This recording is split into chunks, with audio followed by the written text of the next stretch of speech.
యండమూరి వీరేంద్రనాథ్. కొన్ని రోజుల క్రితం వరకు ఆయన కథలు, నవలల గురించి మాట్లాడుకునేవారు. కానీ ఈ మధ్య మెగాస్టార్ రామ్ చరణ్ పై చేసిన కామెంట్స్ తర్వాత మీడియాలో ఇతడు హాట్ టాపిక్ అయ్యాడు. మొన్నటికి మొన్న ఖైదీ నంబర్ 150 ప్రీ రిలీజ్ ఫంక్షన్ లో నాగబాబు ఓ రేంజ్ లో ఫైర్ అయ్యాడు.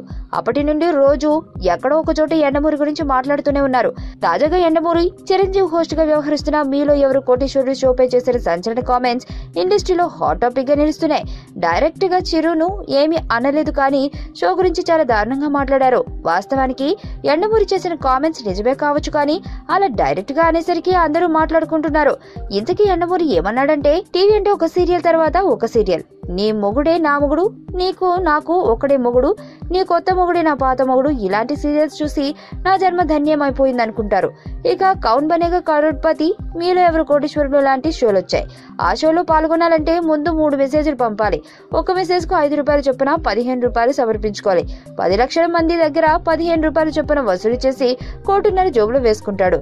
తర్వాత 5-6 లక్షలు కుక్కకు విసిరినట్లు విసిరితే చొంగ కార్చుకుంటూ తీసుకుంటాం. ఇది నాకు చాలా బాధ కలిగిస్తుంది. ఇంతకంటే హీనం ఇంకొకటి ఉండదు. ఎరవేసి డబ్బులు సంపాదిస్తున్నారు. పేదవాళ్లు తినడానికి బియ్యం కూడా లేని వాళ్ళు ఆశతో మెసేజ్లు పంపించి 15 రూపాయలు పోగొట్టుకుంటున్నారు. దీనికంటే లాటరీ టికెట్ కొనడం మేలు. లాటరీల్ని బ్యాన్ చేసినందుకు నాకు ఈ ప్రభుత్వం మీద చాలా కోపంగా ఉంది. దాన్ని బ్యాన్ చేస్తే ఇలాంటి గ్యాంబ్లింగ్స్ అన్ని బ్యాన్ చేయాలి అంటూ యండమూరి ఓ రేంజ్ లో ఫైర్ అయ్యాడు. మరి ఈ కామెంట్స్ పై మా యాజమాన్యం కానీ, చిరు కానీ ఎలా స్పందిస్తారో వేచి చూడాల్సిందే.